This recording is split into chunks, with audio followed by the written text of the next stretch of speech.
ആരൊക്കെ ഓൺലൈനിലുണ്ടെന്ന് അറിയില്ല. എല്ലാവർക്കും എൻ്റെ നമസ്തേ. അപ്പോൾ വീണ്ടും വീണ്ടും നിങ്ങളെ വെറുപ്പിക്കാനായിട്ട് വരികയാണെന്ന് കരുതരുത്. ഞാൻ നിങ്ങളോട് എല്ലാവരോടും മുൻകൂറായിട്ട് തന്നെ ഒരു ജാമ്യം എടുക്കുകയാണ്. കാരണം വീണ്ടും സംസാരത്തിനായിട്ട് വന്നിട്ടുള്ളത് ടാറ്റ വിഷയമാണ്. അപ്പോൾ അക്കാര്യത്തിൽ നമ്മൾ സോഷ്യൽ മീഡിയയിൽ എല്ലാവരും ഈ വിഷയം കണ്ടും കേട്ടും അറിഞ്ഞും വെറുപ്പായിട്ട് വെറുപ്പിച്ചുകൊണ്ടിരിക്കുന്ന ഒരവസ്ഥയാണ്, അറിയാലോ. പക്ഷേ ചില കാര്യങ്ങൾ പറയാതിരിക്കാൻ പറ്റില്ല. അതുകൊണ്ട് അത് നമ്മൾ പറഞ്ഞാൽ തന്നെ മനസ്സിലാവുള്ളൂ. നമ്മൾ ഈ പറയാൻ മനസ്സ് കാണിക്കുന്നവർ, പ്രതികരിക്കാൻ മനസ്സ് കാണിക്കുന്നവർ അത് പ്രതികരിച്ചില്ലെങ്കിൽ പ്രതികരിക്കാനായിട്ട് ഇപ്പൊ പലതരത്തിലും പറ്റാത്ത ആൾക്കാരുണ്ട്. അവർ വേണമെന്ന് വെച്ചാലും നടക്കാത്ത കുറെ മനുഷ്യരുണ്ട്. അപ്പോൾ അങ്ങനെയുള്ള നമ്മുടെ സമൂഹത്തിൽ ഈ പ്രതികരിക്കാൻ ഉള്ള വിഷയങ്ങൾ പ്രതികരിച്ചില്ലെങ്കിൽ അത് വലിയൊരു ദോഷം ചെയ്യും. അപ്പൊ എന്നെ കൊണ്ട് പറ്റുന്ന രീതിയിലുള്ള കാര്യങ്ങൾ എനിക്ക് പറയാതിരിക്കാൻ പറ്റില്ല. അതുകൊണ്ടാണ് ഞാൻ വീണ്ടും ടാറ്റ വിഷയത്തിൽ സംസാരിക്കാൻ വന്നത്. നിങ്ങൾക്ക് എല്ലാവർക്കും വെറുപ്പാണെന്നറിയാം, എന്നാലും എന്നോട് ക്ഷമിക്കണം. എനിക്കത് പറയാതിരിക്കാൻ പറ്റില്ല. ടാറ്റ ഗുരുവായൂര് അഷ്ടമരോഹിണിയുടെ അന്ന്, ഞാനിത് പറയാൻ പോകുന്നതിന് മുമ്പ് മറ്റൊരു കാര്യം കൂടെ പറയട്ടെ. ഈ താത്തയെ കുറിച്ച് പറയുമ്പോൾ അതൊരു പാവം പിടിച്ച പെണ്ണാണ്, അവരെവിടെയോ കിടന്ന് ജീവിക്കട്ടെ, അവരെവിടെയോ കിടന്ന് പടം വരച്ച് ജീവിക്കട്ടെ എന്നൊക്കെ നിങ്ങൾ പറയാറുണ്ട്, ഞാൻ സമ്മതിക്കുന്നു. പക്ഷേ ഈ ഉഡായിപ്പിന്റെ ഉസ്താദായിട്ട് അങ്ങേ അറ്റം വരെ കൊണ്ടുവന്നു കഴിഞ്ഞാൽ നമ്മളെല്ലാവരും, അതായത് ഹിന്ദു സമൂഹം മൊത്തം വിഡ്ഢികളാണ്, പമ്പര വിഡ്ഢികളാണ്, ഹിന്ദു സമൂഹത്തിന് എപ്പോഴും പറ്റിച്ചുകൊണ്ടിരിക്കാന്ന് ഒരാൾ വിചാരിച്ച് തുനിഞ്ഞിറങ്ങിയാൽ അത് അനുവദിച്ചു കൊടുക്കാൻ നമ്മളെ പോലുള്ളവർക്ക് ബുദ്ധിമുട്ടുണ്ട്. അതുകൊണ്ടാണ് ഞാൻ ഈ ഒരു കാര്യങ്ങൾ പറയാൻ പോകുന്നത്. കാരണം കാണിച്ചു കൂട്ടുന്ന കാര്യങ്ങൾ മുഴുവനും, കാണിച്ചു കൂട്ടിയിട്ടുള്ള അവരുടെ ഓരോ വീഡിയോസും, ഞാനിപ്പോ ഈ അടുത്ത കുറച്ച് ദിവസങ്ങളായിട്ടാണ് മെനക്കെട്ട് ഞാൻ ഈ വക വീഡിയോസ് ഒക്കെ കാണാനും അത് അന്വേഷിക്കാനും അതിനെക്കുറിച്ച് അറിയാനും ഞാൻ തയ്യാറായത്. അപ്പോഴാണ് എനിക്ക് മനസ്സിലായത്, ഉഡായിപ്പ് എന്ന് പറഞ്ഞാല് 8ന്റെ പണിയല്ല 16ന്റെ പണിയാണ് ഹിന്ദു സമൂഹത്തിന് മൊത്തം ഈ പെണ്ണുപിള്ള ചെയ്തുകൊണ്ടിരിക്കുന്നത്. എന്നിട്ട് അവര് ഇപ്പൊ എന്തെങ്കിലും ഒരു കാര്യത്തിൽ ആരെങ്കിലും വിമർശിച്ച് അവരെ എന്തെങ്കിലും പറഞ്ഞു കഴിഞ്ഞാൽ അയ്യോ പത്തോന്നും പറഞ്ഞിട്ട് കരഞ്ഞു വിളിച്ച് എന്നെ ഹിന്ദു സമൂഹം ഒറ്റപ്പെടുത്തി, എന്നെ ഹിന്ദു സമൂഹം ഒറ്റപ്പെടുത്തിയിട്ട് എനിക്ക് ജീവിക്കാൻ മേലാതാക്കി, ഞാൻ എന്ത് ദ്രോഹം ചെയ്തു എന്ന് പറയുന്ന കള്ളക്കണ്ണീരൊഴുക്കിയിട്ട്, ആ മുതലക്കണ്ണീരൊഴുക്കിയിട്ട് വീണ്ടും അവർ ഹിന്ദു സമൂഹത്തിനെ കയ്യിലെടുക്കുകയാണ്. ഇനി അഥവാ ഹിന്ദു സമൂഹം കൈവിട്ട് കഴിഞ്ഞാൽ നേരെ അപ്പുറത്ത് പോയിട്ട് മുസ്ലിം സമൂഹത്തിനെ കൂട്ടുപിടിക്കും. അപ്പൊ മുസ്ലിം സമൂഹത്തിലുള്ള ആൾക്കാർ അയ്യോ എന്നെ ഹിന്ദുക്കൾ എല്ലാവരും ചേർന്നിട്ട് ആക്രമിക്കാൻ വരുന്നേ, എന്നെ കൊല്ലാൻ വരുന്നേ എന്ന് പറയുമ്പോൾ അവരുടെ സെന്റിമെന്റ്സ് കിട്ടും. അപ്പോൾ രണ്ട് തരത്തിലും രണ്ട് വഞ്ചിയിലും കാലിട്ടിട്ട് രണ്ട് കൂട്ടരുടെയും രണ്ട് സമുദായത്തിനെയും ഒരുപോലെ പറ്റിച്ചിട്ട്, മുസ്ലിം സമൂഹത്തിനെയും ഹിന്ദു സമൂഹത്തിനെയും ഒരുപോലെ പറ്റിച്ചിട്ട് ഒരാൾക്ക് ഒരുപാട് കാലം മുന്നോട്ട് പോകാൻ പറ്റില്ല. അത് കുറെ കാലം കഴിയുമ്പോൾ പൊളിയും.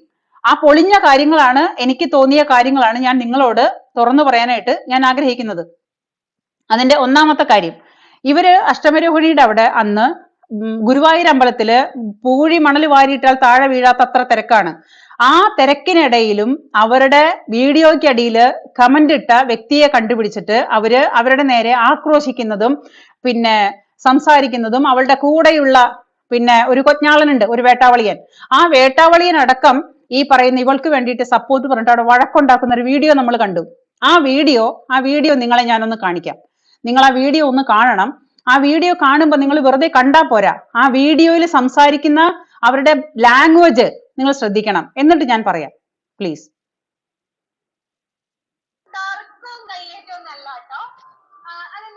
സോഷ്യൽ മീഡിയ എല്ലാം കൂടി എനിക്കൊരു ഭർത്താവിനെ ഉണ്ടാക്കി തന്നിട്ടുണ്ട്, എന്റെ കസിൻ ബ്രദർ. അപ്പൊ ഞാൻ സോഷ്യൽ മീഡിയയിലൊക്കെ പറഞ്ഞിട്ടുണ്ട് അവൻ എന്റെ കസിൻ ബ്രദറാണ്, അവന് ഹിന്ദു ആണ്. എന്തുകൊണ്ടാണ് കസിൻ ബ്രദർ ഹിന്ദു ആയതെന്ന് ഞാൻ പറഞ്ഞിട്ടുണ്ട്. അവൻ അച്ഛൻ മുസ്ലിമുമാണ്, അമ്മ ഹിന്ദു ആണ്. അപ്പൊ അവൻ അവന്റെ അമ്മയുടെ മതം ഇഷ്ടമായതുകൊണ്ട് അവൻ സ്വീകരിച്ചതാണ് സോഷ്യൽ മീഡിയയിലൊക്കെ ഞാൻ പറഞ്ഞിട്ടുണ്ട്. അപ്പൊ ഞാനൊരു യൂട്യൂബ് ചാനൽ തുടങ്ങിയപ്പോ യൂട്യൂബ് ചാനലിന്റെ അകത്ത് ഞാൻ ഇതേ കാര്യം പറഞ്ഞിട്ട് ഒരു വീഡിയോ ചെയ്തു. അതിന്റെ താഴെ ഒരു ലേഡിയാണ്, എടുത്തു വെച്ച് പറയാൻ ഒരു ലേഡി കമന്റ് ഇട്ടതാണ്. വ്യക്തമായിട്ടുള്ള കമന്റ് ഒന്നും ഞാൻ പറയുന്നില്ല, അതിനുള്ള കണ്ടന്റ് മാത്രം ഞാൻ പറഞ്ഞു തരാം. ഭർത്താവ് ഗൾഫിലായതുകൊണ്ട് എനിക്കുള്ള ശാരീരിക ബുദ്ധിമുട്ടുകളും കാര്യങ്ങളൊക്കെ നിറവേറ്റി തരുന്നത് എന്റെ അനിയനാണെന്നുള്ള രീതിയിലാണ് ആ ലേഡി ഇട്ടത്. അത് കുറച്ച് ഭദ്രമായിട്ടുള്ളതാണ്, നിക്കട്ടെ. ആദ്യത്തെ പോയിന്റ്, ഭർത്താവ് ഗൾഫിലുള്ളത് കൊണ്ടാണ് കൂടെ അസുഖം മാറ്റാനായിട്ട് കൂടെ കൊണ്ട് നടക്കുന്നു എന്നാണ് അവര് പറഞ്ഞു എന്ന് പറയുന്നത്. അതുകൊണ്ടാണ് ആ സ്ത്രീയുടെ മെക്കെട്ട് ഇവർ കയറിയത്. ഇവർ ആ സ്ത്രീയുടെ മെക്കെട്ട് കയറിയിട്ട് ആ സ്ത്രീയിൽ നിന്നിട്ട് യാതൊരു തരത്തിലുള്ള പ്രതികരണവും കാണുന്നില്ല.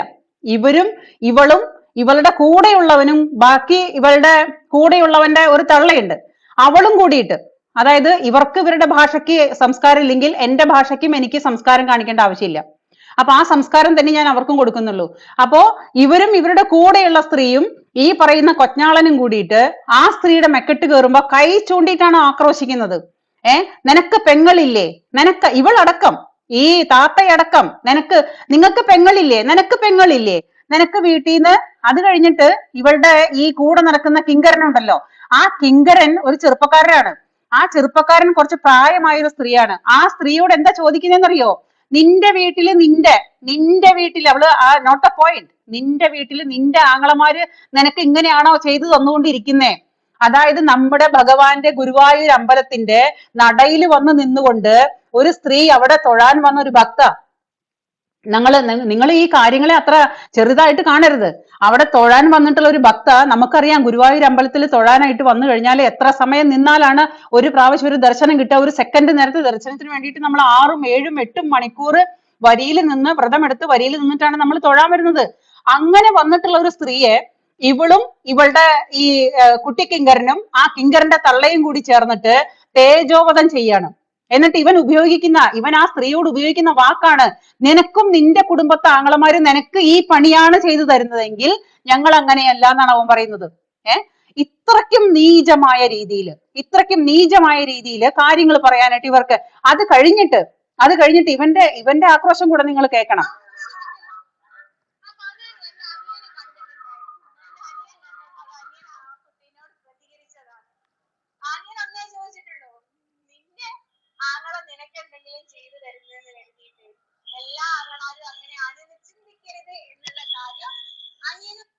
കേട്ടോ, നിങ്ങൾ പച്ചയ്ക്ക് കേട്ടോ.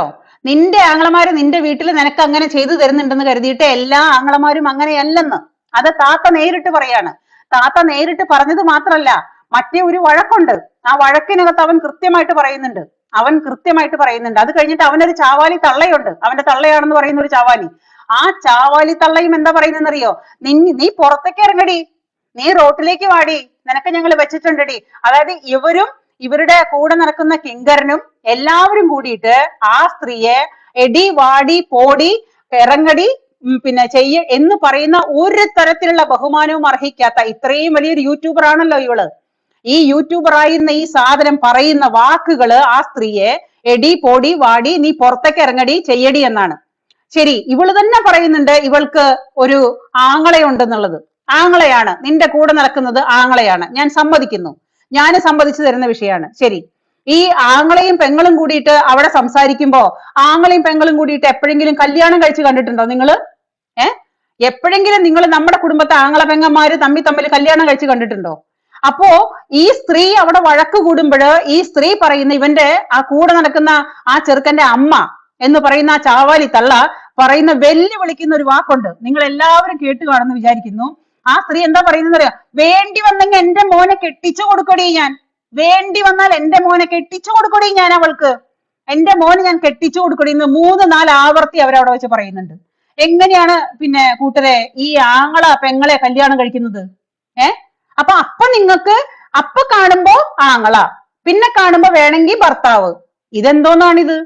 ഈ ഉടായിപ്പ് കേട്ടപ്പോഴേ ഇത് പൊളിക്കണം എന്ന് തോന്നി. അതുകൊണ്ടാണ് ഞാൻ നിങ്ങളുടെ മുന്നിൽ വന്നത്. നിങ്ങൾ മനസ്സിലാക്കണം, ഒരേ സമയം ആങ്ങളെയായിട്ട് കൊണ്ടു നടക്കുന്ന ഒരാളെ അവന്റെ അമ്മ പറയുന്ന വേണ്ടി വന്നാൽ അവനെ കെട്ടിച്ചു കൊടുക്കുന്നു. എന്റെ മോനെ, അതെന്റെ മോനാണ്, എന്റെ മോൻ അങ്ങനെ തെണ്ടിയും ചണ്ടിയും ഒന്നും അല്ല, എന്റെ മോൻ നല്ല മോനാണ്, എന്റെ മോന് വേണ്ടി വന്നു കഴിഞ്ഞാൽ ഞാൻ അവളെ കെട്ടിച്ചു കൊടുക്കും എന്ന് പറയുന്നുണ്ട്. അതെങ്ങനെയാണെന്ന് നേരം വെളുക്കുമ്പോ പെട്ടെന്നൊരു ദിവസം നിങ്ങൾ ആങ്ങളെ ഭർത്താവാക്കാൻ പറ്റുന്നത്? ആ ഏർപ്പാട് എന്താ? കണ്ണൂരുകാരൊക്കെ അങ്ങനെയാണോ? അതോ കണ്ണൂർ താമസിക്കുന്ന എന്റെ സഹോദരങ്ങൾ ഉണ്ടെങ്കിൽ ഒന്ന് പറഞ്ഞു തരണം. കണ്ണൂരുകാര് പകൽ ആങ്ങളെയും രാത്രി ഭർത്താവുമാണോ? കണ്ണൂരുകാരനോട് ക്ഷമിക്കണം, അത് അവിടുത്തെ സംസ്കാരം എങ്ങനെയാണോ? അല്ലെങ്കിൽ കണ്ണൂരുകാര് മൊത്തത്തിൽ ഒന്ന് പറയണം, അതോ ഇവരുടെ മാത്രം സംസ്കാരമാണോ ഇത്? ഒരു ഗുരുവായൂർ അമ്പലത്തില് നിങ്ങൾ പടം വരച്ച് വിൽക്കുവോ, കണ്ണനെ വിൽക്കുവോ, പിന്നെ എങ്ങനെയൊക്കെ ബിസിനസ് നടത്തിയാലും നമുക്ക് യാതൊരു വിരോധവും ഇല്ല. ഈ ചെയ്തു കൂട്ടുന്ന, അതുപോലെ കഴിഞ്ഞ ദിവസം ഒരു വീഡിയോയിൽ പറയുന്നുണ്ട്, ഏതോ ഒരു ശങ്കരേട്ടൻ തിരുമേനിയാണ് പോലും, ഈ ശങ്കരേട്ടൻ തിരുമേനിക്ക് പൂജയും വ്രതവും കാര്യങ്ങളും ഒക്കെ കൊണ്ട് നടക്കുന്ന കാരണം കുട്ടികളില്ലായിരുന്നു. അപ്പൊ പൂജയും വ്രതവും കാര്യങ്ങളും കൊണ്ട് നടക്കുന്ന കാരണമാണോ ശങ്കരേട്ടന് കുട്ടികളില്ലാതിരുന്നത്? എന്ത് നോൺസെൻസ് ആണ് ഈ ലേഡി പറയുന്നത്? ഈ ലേഡി പറയുന്ന ഓരോ ദിവസം പ്രതി വരുന്ന ഈ നോൺസെൻസുകള് വെള്ളം തൊടാതെ വിഴുങ്ങാനായിട്ട് നമ്മൾ എന്താ പൊട്ടന്മാരോ? അതോ ഇവൾക്ക് ഈ സമൂഹത്തിൽ വന്നിട്ട് വായെ വന്നത് വിളിച്ചു പറയാനുള്ള എല്ലാ തരത്തിലുള്ള ലൈസൻസും എല്ലാവരും കൊടുത്തിട്ടുണ്ടോ? നിങ്ങളൊന്ന് പറ. ഒരു സമൂഹത്തിന് തന്നെയല്ലേ ഇവള് താറടിക്കുന്നത്? ശങ്കരേട്ടന് പൂജയ്ക്കും കർമ്മങ്ങൾക്കും നേരം കിട്ടാത്ത കാരനാണോ ശങ്കരേട്ടന് കുട്ടികൾ ഉണ്ടാവാതിരുന്നത്? എന്നിട്ട് ഇവളുടെ ഫോട്ടോ വാങ്ങി വെച്ചപ്പോഴാണ് ശങ്കരേട്ടന് കുട്ടി ഉണ്ടായത്. ഈ ജാതിയുള്ള നോൺസെൻസ് പറഞ്ഞു കഴിഞ്ഞാൽ നമ്മൾ എങ്ങനെ അംഗീകരിക്കുന്ന പറയുന്നത്? എന്നിട്ട് അതിനെ തോളി ഏറ്റിക്കൊണ്ട് നടക്കാനായിട്ട് കുറെ അലവലാദികള് അല്ലേ? ഇതുകൊണ്ടാണ് ഹിന്ദു സമൂഹം എന്ന് പറയുന്നവരെ മറ്റുള്ളവർ മുതലെടുപ്പ് നടത്തിയിട്ട് ഇത്രയും കാലം കൊണ്ട് നടന്ന് തിന്നുന്നത്. എന്തുകൊണ്ടാണെന്നറിയോ? ഹിന്ദു അങ്ങനെ ആയതുകൊണ്ടാണ്. വെറും പൊട്ടന്മാരെന്നല്ലാണ്ട് ഈ ഹിന്ദു സമൂഹം എന്ന് പറയുന്ന ഒരു വിഭാഗം ഉണ്ടല്ലോ, വെറും പൊട്ടന്മാരെന്നല്ലാണ്ട് വേറെ ഒന്നും എനിക്ക് അവരെ കുറിച്ച് പറയാനുള്ള, ഞാൻ അടക്കം. ഇത്രത്തോളം ഇത്ര ഈസി ആയിട്ട് കയ്യിലെടുക്കാനും പറ്റിക്കാനും പറ്റുന്ന ഒരു വർഗം വേറെയില്ല ഈ ഹിന്ദു സമൂഹം. ഇത്രയ്ക്ക് നിഷ്കളങ്കരാവരുത് ആരായാലും. ഈ പറയുന്നതിൽ ഇവള് കൃത്യമായിട്ട് പറയുന്നുണ്ട്, എന്റെ ആങ്ങളയാണ്. നിന്റെ ആങ്ങള നിന്റെ വീട്ടില്, നിന്റെ ആങ്ങള നിനക്ക് ആ സ്ത്രീയോട് പറയണതാണ്, നിന്റെ ആങ്ങള നിന്റെ വീട്ടിൽ നിനക്ക് എല്ലാ പരിപാടിയും ചെയ്തു തരുന്നുണ്ടെങ്കിൽ എന്റെ ആങ്ങള അങ്ങനെയല്ലാന്ന്. ആ ആങ്ങളയാണെന്ന് പറയുന്ന അതേ സ്ത്രീ തന്നെയാണ് അവന്റെ അമ്മയാണ് പറയുന്നത്, വേണ്ടി വന്നാൽ എന്റെ മോന് ഞാൻ അവളെ കെട്ടിച്ചു കൊടുക്കും. ഈ ഇരട്ടത്താപ്പ് നിങ്ങൾ എവിടെയാ കണ്ടിട്ടുള്ളത്? ഈ ഇരട്ടത്താപ്പ്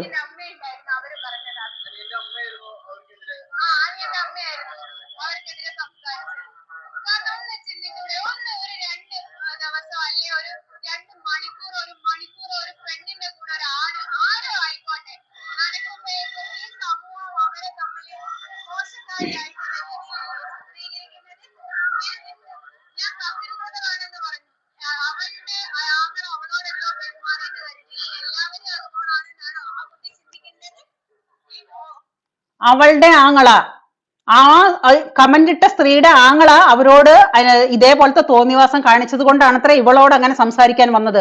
അപ്പൊ ഇവളുടെ കൂടെയുള്ള കിങ്കരന്റെ അമ്മ എന്ന് പറയുന്ന സ്ത്രീക്ക് ഇവൾക്ക് കെട്ടിച്ചു കൊടുക്കാമെന്ന് പറയാനായിട്ട് ഒരു ഉളുപ്പുമില്ല. അപ്പൊ ആങ്ങള എല്ലാണ്ടാവോ? അതാണ് എന്റെ ഇവളുടെ ഈ ഇരട്ടത്താപ്പിനാണ് നിങ്ങൾ മറുപടി പറയേണ്ടത്. ഇനി ഈ ഒരു കാര്യം അവിടെ നിൽക്കട്ടെ. ഇനി വേറൊരു കാര്യം കൂടെ ഞാൻ നിങ്ങളെ കാണിക്കാം. ഇതിനേക്കാളും ഒരുപാട് വൾഗറായിട്ടുള്ള മറ്റൊരു കാര്യങ്ങൾ ഞാൻ കാണിക്കാം നിങ്ങളെ. ഇതേപോലെ ഈ അമ്പലത്തിന്റെ മുൻപില് കണ്ടോ, ഇതൊരു ക്ഷേത്രാണ്, ഇതൊരു ശ്രീകോവിലാണ്. ഈ ശ്രീകോവിലിൽ നിന്നിട്ട് ഇവള് മൊബൈല് മറച്ചു പിടിച്ചിട്ടാണ് വരുന്നത്. കണ്ടോ, ഇവള് ഈ ശ്രീകോവിലിന്റെ മുന്നിൽ നിന്നാണ് ഞാൻ തെളിവ് സഹിതം നിങ്ങളോട് പിന്നെയും പറയാണ്, ഒരു ശ്രീകോവിലിന്റെ മുന്നിൽ നിന്നാണ് മൊബൈലും കൊണ്ട് ഇറങ്ങി വരുന്നത്. ആ മൊബൈലും കൊണ്ട് ഇറങ്ങി വരുമ്പോ മൊബൈല് സൈഡിലോട്ട് മറക്കാനായിട്ട് അവള് കറക്റ്റ് ആയിട്ട് പാടുപെടുന്നുണ്ട്. അപ്പൊ അവൾ അവിടെ പോയത് തൊഴാനൊന്നുമല്ല, അവൾ അങ്ങോട്ട് തിരിഞ്ഞ് നിൽക്കുന്ന കാണുമ്പോ, അവളുടെ റീൽസ് കാണുമ്പോ, ഈ റീൽസ് എടുക്കാനായിട്ട് പോകുന്നതാണോ ശ്രീകോവിലിന്റെ മുന്നില്? ഈ ഹിന്ദു സമൂഹമേ, നിങ്ങളൊന്ന് പറ, ഒരു ശ്രീകോവിലിന്റെ മുന്നിൽ പോയി നിന്നിട്ടാണോ നിങ്ങൾ റീൽസ് എടുക്കുന്നത്?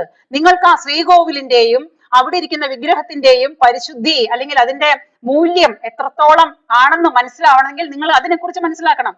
അതിനെക്കുറിച്ച് മനസ്സിലാക്കാത്തൊരു സ്ത്രീ പിന്നെ ഇറച്ചി മീനും തിന്നിട്ടാണോ, ചിക്കൻ കഴിച്ചിട്ടാണോ, നോൺ വെജ് തിന്നിട്ടാണോ, അതോ ഇവർക്ക് ശരീരശുദ്ധിയോട് കൂടിയിട്ടാണോ? അതായത് ഒരു സ്ത്രീ എന്ന് പറയുമ്പോൾ അവർക്ക് മാസമുറ എന്ന് പറയുന്ന ഒരു സംഗതി ഉണ്ട്.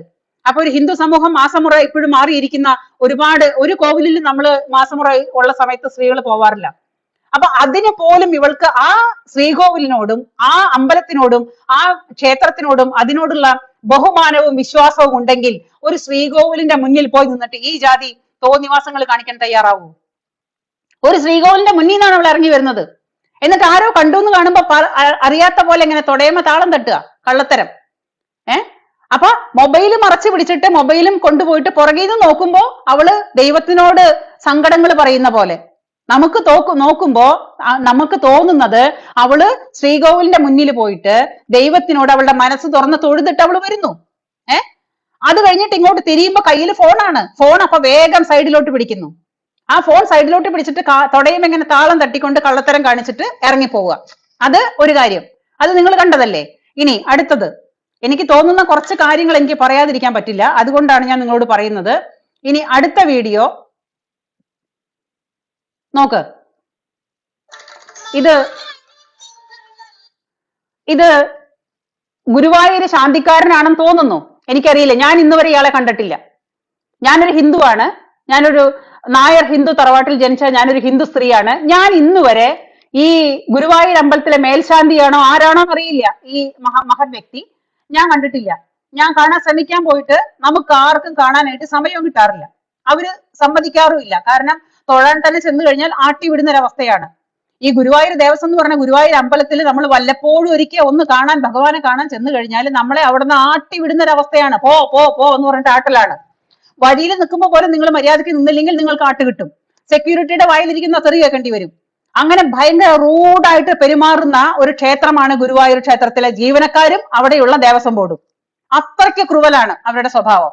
അങ്ങനെയുള്ള ഗുരുവായൂർ ദേവസ്വത്തിലത്തെ അല്ലെങ്കിൽ ഗുരുവായൂർ ദേവസ്വത്തിന്റെ പിന്നെ അവിടുത്തെ ശാന്തിയാണ് ഈ കാണുന്ന ഈ കോലത്തില് ഇവൾ എടുത്തിട്ടിട്ട് റീൽസ് ഇട്ടിരിക്കുന്നത്. അദ്ദേഹം വീണ്ടും വീണ്ടും അതേ സമയം വീണ്ടും അടുത്ത വീഡിയോ നിങ്ങൾ കാണുക. ഇതൊക്കെ റീൽസ് ആയിട്ട് ഇട്ടിരിക്കുകയാണ്. ദ സെയിം ആളാണ്. ഇദ്ദേഹത്തിനോട് ചോദിച്ചിട്ടാണോ? ഞാൻ ചോദിക്കുന്നത് ഈ ശാന്തിയെയും അവിടുത്തെ പിന്നെ ഇത്രയും വലിയ മേൽശാന്തിയുടെ റൂമുകളിലേക്കൊക്കെ കയറി ചെല്ലാനായിട്ട് ഞാൻ ഇതുവരെ ശ്രമിച്ചിട്ടില്ല. ഒരു മേൽശാന്തിയുടെ റൂമിലേക്ക് കയറി ചെല്ലാനും, അതായത് ഒരു ശാന്തി അമ്പലത്തിൽ നിന്ന് ഇറങ്ങി വരുമ്പോ വഴിമാറെന്ന് പറഞ്ഞിട്ട് നമ്മൾ ഹിന്ദുവായിട്ടുള്ള കുളിച്ച് വൃത്തിയായിട്ട് പിന്നെ വ്രതശുദ്ധിയോട് കൂടിയിട്ട് അമ്പലത്തിലേക്ക് വന്നിട്ടുള്ള നമ്മളെ വരെ ആട്ടി വിടുന്ന അമ്പലമാണ് ഗുരുവായൂർ ക്ഷേത്രം. ഗുരുവായൂർ ക്ഷേത്രം എന്നല്ല, എല്ലായിടത്തും അങ്ങനെ തന്നെയാണ്. ഈ തന്ത്രിമാര് വരുന്ന വഴിയിലൊന്നും നമ്മളെ കാണാൻ പാടില്ല, നമ്മൾ നിൽക്കാനും പാടില്ല, അവരെ കൂട്ടിത്തൊടാൻ പാടില്ല. അങ്ങനെ കൂട്ടിത്തൊടാൻ പാടില്ലാത്ത അത്രയ്ക്കും പിന്നെ എന്താ പറയാ സംഗതികളില് ഇതുപോലെ ശുദ്ധത പാലിക്കുന്ന ഒരു പിന്നെ മേൽശാന്തി ഈ മേൽശാന്തിയുടെ സ്വകാര്യ റൂമിൽ ഇതിന് മാത്രം ഡിസ്കസ് ചെയ്യാനായിട്ട് ജസ്ന സലീമിന് എന്തോന്നാണ് അവിടെ ഇരിക്കുന്നത്. ജസ്ന സലീം എന്ന വ്യക്തിക്ക് ഗുരുവായൂർ മേൽശാന്തിയുടെ പ്രൈവറ്റ് റൂമില് എന്താണ് പരിപാടി? നിങ്ങൾ ചിന്തിച്ചിട്ടുണ്ടോ? നമ്മളെല്ലാവരും ഈ ഹിന്ദു സമൂഹം എന്ന് പറയുന്ന പമ്പര വിഡ്ഢികളോടാണ് ഞാൻ ചോദിക്കുന്നത്. എവളൊരു ബോംബ് വെച്ച് കെട്ടിയിട്ട് അവിടെ വന്നേന്നുണ്ടെങ്കിൽ എന്ത് സംഭവിക്കും? ഇത്രയും സുരക്ഷാ ഭീഷണിയുള്ള അമ്പലമാണ്. ഇത്രയും സുരക്ഷാ ഭീഷണിയുള്ള ഒരു ക്ഷേത്രത്തില് ഇവൾ എന്തിനും തയ്യാറായിട്ട് വന്നാൽ, അല്ലെങ്കിൽ ഇവളുടെ കൂടെ നടക്കുന്ന ഒരു ആങ്ങളാന്ന് പറയുന്ന ഒരു സാധനം ഉണ്ടല്ലോ, ആ സംഭവത്തിനൊക്കെ ഇതേപോലെ തീവ്ര പിന്നെ ഇസ്ലാമിസ്റ്റുകളായിട്ടുള്ള ഈ വക ആൾക്കാരെ കൊണ്ട് വന്നിട്ട് ഈ അമ്പലത്തിനോ അല്ലെങ്കിൽ ഈ പറയുന്ന മേൽശാന്തിയോ ഇതൊക്കെ ഈ അനുവാദം കൊടുത്തിരിക്കുന്നത് എന്തിന്റെ അടിസ്ഥാനത്തിലാണ്? എന്റെ ചോദ്യം ഗുരുവായൂർ അമ്പലത്തിനോടാണ്. ഞാൻ വിളിച്ചിരുന്നു ഗുരുവായൂർ ക്ഷേത്രത്തിലേക്ക് വിളിച്ചിരുന്നു. ചെയർമാൻ ആണെന്ന് പറയുന്ന ഒരു മനുഷ്യനോട് സംസാരിച്ചു. അദ്ദേഹം സംസാരം കഴിഞ്ഞപ്പോ വഴിപാടോ കാര്യങ്ങളോ ഒക്കെ ഉണ്ടെങ്കിൽ ഞാൻ മറുപടി പറയാം, അല്ലാത്ത കാര്യങ്ങൾക്കൊന്നും അവർക്ക് മറുപടിയില്ല. ഗുരുവായൂർ ദേവസ്വത്തിന് അവിടുത്തെ വഴിപാടോ കാര്യങ്ങളോ വേണമെങ്കിൽ അത് പിന്നെ മനുഷ്യരെ പറ്റിക്കുന്ന പരിപാടിയല്ലേ, അതിനാണെങ്കിൽ അവർക്ക് മറുപടി ഉണ്ട്, അത് കാശ് കിട്ടുന്ന ഏർപ്പാടാ. അല്ലാത്ത കംപ്ലൈന്റുകൾക്കൊന്നും അവർക്ക് ഭക്തരോട് മറുപടി പറയേണ്ട ആവശ്യമില്ലെന്നാണ് പറയുന്നത്. അത് മാത്രമല്ല, അമ്പലവും അമ്പലത്തിന് പുറത്ത് നടക്കുന്ന കാര്യങ്ങളും അമ്പലത്തിനകത്ത് നടക്കുന്ന കാര്യങ്ങളെ കുറിച്ച് മാത്രമേ അവർക്ക് അറിയുള്ളൂ, പുറത്ത് നടക്കുന്ന കാര്യങ്ങളെ കുറിച്ച് അവർക്ക് യാതൊന്നും അറിയില്ലെന്നാണ് അവർ പറയുന്നത്. അപ്പൊ പുറത്ത് എന്ത് തോന്നിവാസവും കാണിക്കാം, അമ്പലത്തിന്റെ പുറത്ത് എന്ത് വേശ്യാവൃത്തിയും കാണിക്കാം, അമ്പലത്തിന്റെ പുറത്ത് എന്ത് തോന്നിവാസങ്ങളും കാണിച്ച് എന്ത് തരത്തിലുള്ള കച്ചവടങ്ങൾ നടത്താന്നാണോ ഗുരുവായൂർ ക്ഷേത്ര കമ്മിറ്റികളുടെ പിന്നെ വിചാരം? അപ്പൊ അക്കാര്യം വന്നപ്പോ അയാൾ ഫോൺ കട്ടാക്കി പോയി. എന്റെ കയ്യിൽ റെക്കോർഡ് കിടപ്പുണ്ട് സംസാരിച്ചത്. ഞാനൊരു ഭക്ത എന്നുള്ള രീതിയിൽ അവിടെ സംസാരിച്ചിട്ട് ഈ കാര്യങ്ങളൊക്കെ ചോദിച്ചപ്പോ അദ്ദേഹം പറയുന്നത് അദ്ദേഹത്തിന് അറിയില്ല, പുറത്തെന്താ നടക്കുന്നതെന്ന് അദ്ദേഹത്തിന് അറിയില്ല. അമ്പലവും അല്ലെങ്കിൽ ക്ഷേത്രത്തിന് ചുറ്റപ്പെട്ട് കിടക്കുന്ന സ്ഥലങ്ങളും ഒരു അഹിന്ദുക്കൾക്ക് പ്രവേശനമില്ല എന്ന നിയമം നിലവിൽ നിൽക്കെ ഈ കാണിക്കുന്ന തോന്നിവാസങ്ങൾ, അതായത് മേൽശാന്തിയുടെ റൂമില് എന്താണ് ഇവൾക്ക് ഇത്ര വല്ലാണ്ട് ഡിസ്കസ് ചെയ്യാനായിട്ട്? അപ്പൊ ഞാൻ അവിടെയും എത്തി എന്ന് കാണിക്കാനാണോ? അതോ എനിക്കിതൊക്കെ വെറും പുല്ലാണ്, മേൽശാന്തിയും എന്റെ കക്ഷത്തിന്റെ ഉള്ളിലാണ് എന്ന് കാണിക്കാനാണോ ഇതൊക്കെ റീൽസ് എടുത്തിടുന്നേ? ഇത് അദ്ദേഹത്തിന്റെയും കൂടിയിട്ട് അനുവാദത്തോട് കൂടിയിട്ടാണോ? ഈ ഗുരുവായൂർ മേൽശാന്തി തന്നെ, ഇനി ഇദ്ദേഹം തന്നെയാണോ ഇപ്പൊ അവിടെ സ്റ്റിൽ എന്ന് എനിക്കറിയില്ല, ഗുരുവായൂർ മേൽശാന്തി തന്നെ ഈ ഹിന്ദു ഭക്തജനങ്ങളോട് മറുപടി പറയേണ്ടതാണ്. എന്ത് തോന്നിവാസമാണ് ഈ നടക്കുന്നത്? എന്ത് നാടകമാണ് ഈ കാണിച്ചു കൂട്ടുന്നത്? എന്റെ ചോദ്യമാണ്. ഞാൻ ഈ ചോദിക്കുന്നത് എനിക്ക് ഫോൺ ചെയ്ത് ചോദിച്ചിട്ട് കിട്ടാത്ത ഉത്തരങ്ങളാണ്, അല്ലെങ്കിൽ ഞാൻ നേരിട്ട് അവിടെ പോയി ചോദിച്ചേനെ. ഇതൊക്കെ നിങ്ങൾ കണ്ടതല്ലേ, കാണുന്നില്ലേ നിങ്ങള്? അപ്പൊ പുറത്തു വെച്ചിട്ട് നടക്കുന്ന കാര്യങ്ങളെ കുറിച്ചൊന്നും അവർക്ക് യാതൊരു തരത്തിലുള്ള ഉത്തരവാദിത്വങ്ങളോ ചുമതലാബോധമോ യാതൊന്നുമില്ല. അവിടെ നടക്കുന്ന വഴക്കുകള്, അവിടെ നടക്കുന്ന തോന്നിവാസങ്ങള്, ഇവര് പറയുന്ന ഭാഷകള്, എവിടെയോ വെച്ചിട്ട് ഞാൻ ചോദിക്കുന്നത്, നിങ്ങൾക്ക് ദേഷ്യമുണ്ടെങ്കിൽ നിങ്ങൾക്ക് ആ സ്ത്രീയുടെ വീട്ടിൽ പോയിട്ടോ അല്ലെങ്കിൽ നിങ്ങൾക്ക് നിയമപരമായിട്ടോ നിങ്ങൾക്ക് കാര്യങ്ങൾ ചെയ്യാം, അത്രേ ഉള്ളൂ. അല്ലാണ്ട് അമ്പലത്തിൽ വെച്ചിട്ട് ഒരു സ്ത്രീയെ കണ്ടു, അവിടെ വെച്ചിട്ട് അവരുടെ മെക്കെട്ട് കയറുന്ന ഇത് ഇവിടുത്തെ ഇതിന്റെ വെള്ളരിക്കപ്പെടണോ? എന്നിട്ട് പറയുന്ന ഭാഷകളോ, നീയ് എടി വാടി പോടി, നിന്റെ ആങ്ങള നിനക്ക് വീട്ടിൽ ചെയ്തു തന്നു വിചാരിച്ചിട്ട് എന്റെ ആങ്ങള അങ്ങനെയല്ല. എന്നിട്ട് പിന്നൊരു റീൽസില് ഈ പറയുന്നവളുടെ പിന്നൊരു റീൽസില് ഈ ആങ്ങളെയായിട്ട് പകല് കൊണ്ട് നടക്കുന്ന ഈ മുതലുണ്ടല്ലോ, ആ മുതലിനെ വെച്ചിട്ട് ഡ്രൈവ് ചെയ്യാണ് ഇവള് ഡ്രൈവ് ചെയ്യുമ്പോ ഇവളെ വേറൊരു റീൽസിൽ എന്താണെന്നറിയോ, നീ എന്റെ ആങ്ങളെയാണെന്ന് പറഞ്ഞ് കൊണ്ടു നടക്കുന്നവന്റെ കൂടെ ഇരുന്ന് ഡ്രൈവ് ചെയ്യുമ്പോ ഒരാള് ഡ്രൈവ് ചെയ്യുന്നു, മറ്റാള് ഗിയർ മാറ്റുന്നു, ഗിയർ ഇടാനായിട്ട് ഒരാള്, ഡ്രൈവ് ചെയ്യാനായിട്ട് മറ്റൊരാള്. ഇത് നടന്നുകൊണ്ടിരിക്കുമ്പോ അതിനിടയ്ക്ക് ഞാൻ വനമാലയായി നിന്റെ മാറിൽ പടരും, അതാണ് പാട്ട്. ഈ ആങ്ങളെയായിട്ട് പകല് കൊണ്ട് നടക്കുന്നവന് അവള് റീൽസ് ഇടുമ്പോ ഇട്ടിരിക്കുന്ന പാട്ട്, ആ സിറ്റുവേഷൻസിൽ അവളുടെ റീൽസ് എടുത്ത് നോക്കിയാൽ കാണാം. ഞാൻ നുണ പറയണതല്ല, ഞാനൊരു വനമാലയായിട്ട് നിന്റെ മേല് പടരുന്നു. കേക്ക് നിങ്ങള്. ഈ സാധനത്തിന് സാധാരണ സ്ത്രീ ആയിട്ട് കാണാൻ പറ്റുമോ? ഈ സാധനത്തിന്, ഈ പൂതനയെ, ഈ താടകയെ സാധാരണ സ്ത്രീ ആയിട്ട് കാണാൻ പറ്റുമോ? ഇത് എന്ത് പറ്റിക്കലാണ്? ഒരു മുസ്ലിം സമൂഹത്തിന് മാത്രമാണോ? ഇവള് ഹിന്ദു സമൂഹത്തിനും ഒരുപോലെ പറ്റിക്കല്ലേ? അതിനിടയ്ക്ക് വേറെ ഏതോ ഒരുത്തൻ, ഒരു മുസ്ലിം ആയിട്ടുള്ളവൻ വന്നിട്ട് പറഞ്ഞെന്ന് കേട്ടു, ഇവള് ഹിന്ദുക്കളുടെ പെട്ടിയിലെ കാശ് അവളുടെ കയ്യിൽ വാങ്ങി ഇടുന്നുണ്ടെങ്കിൽ നിങ്ങൾക്ക് എന്താണ് നഷ്ടം എന്ന്. അപ്പൊ പിന്നിലുള്ള അജണ്ട മനസ്സിലായോ?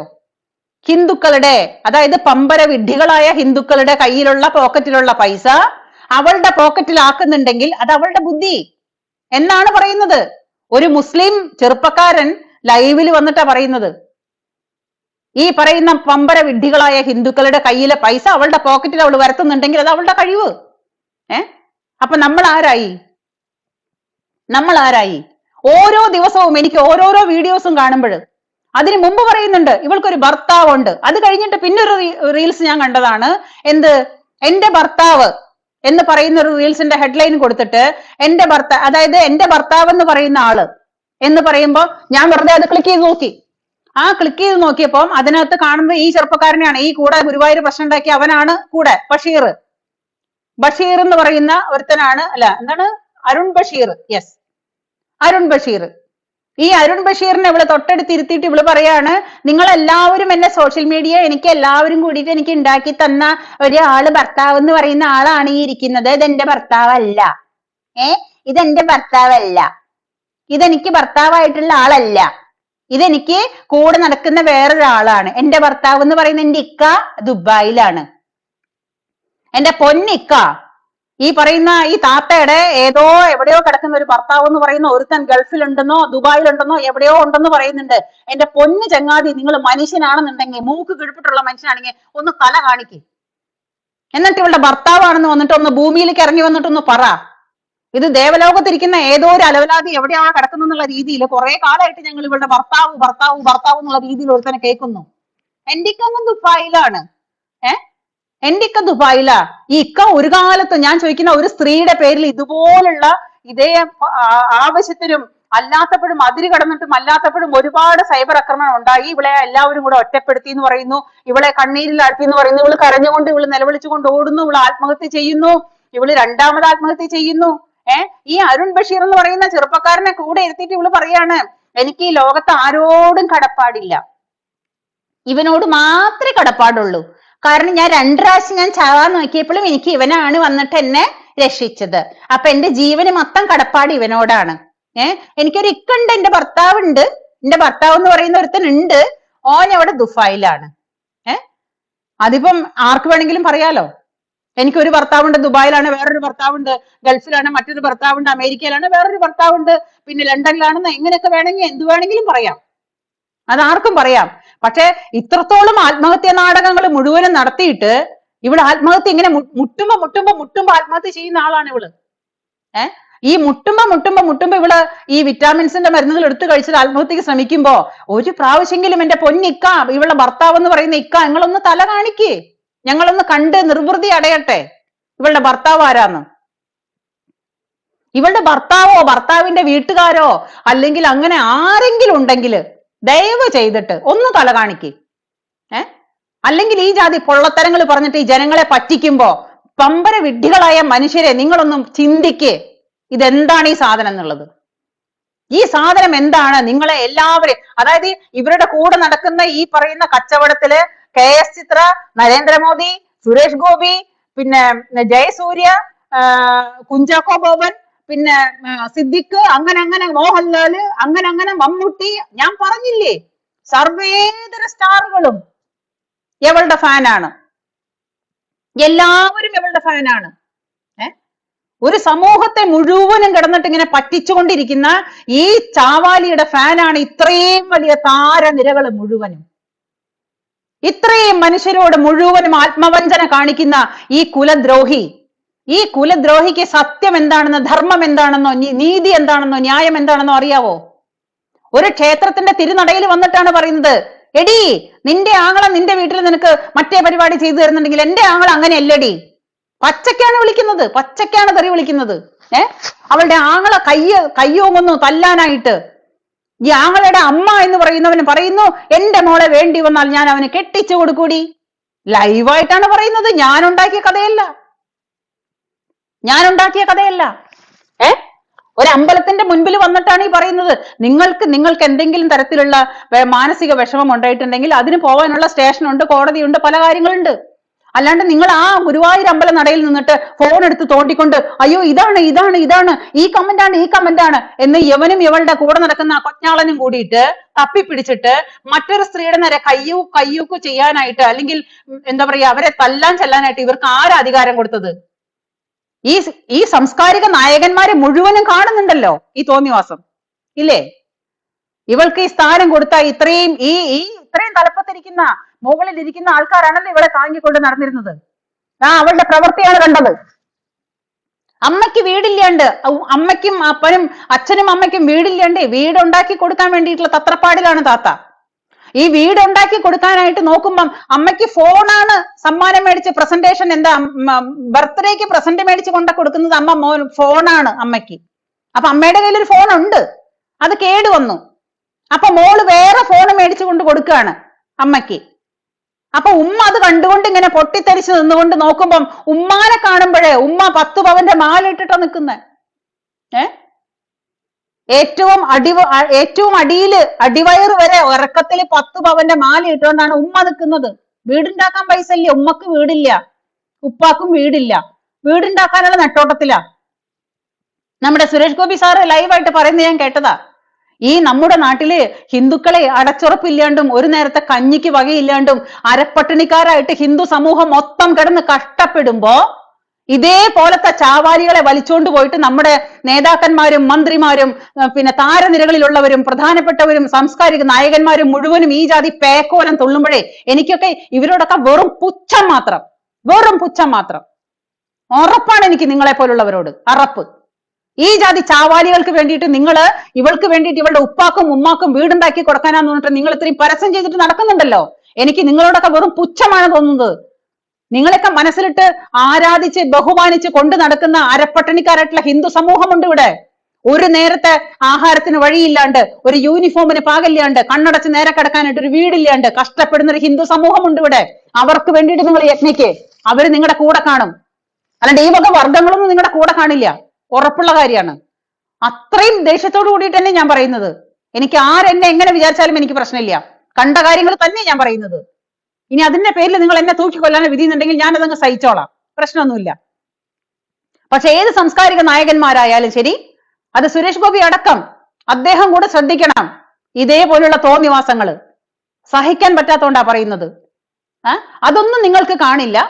ഈ വക അലവലാദികളെ നിങ്ങൾക്ക് എത്ര പ്രാവശ്യം ചേർത്ത് നിർത്തിയാലും നിങ്ങൾക്ക് പോരാ.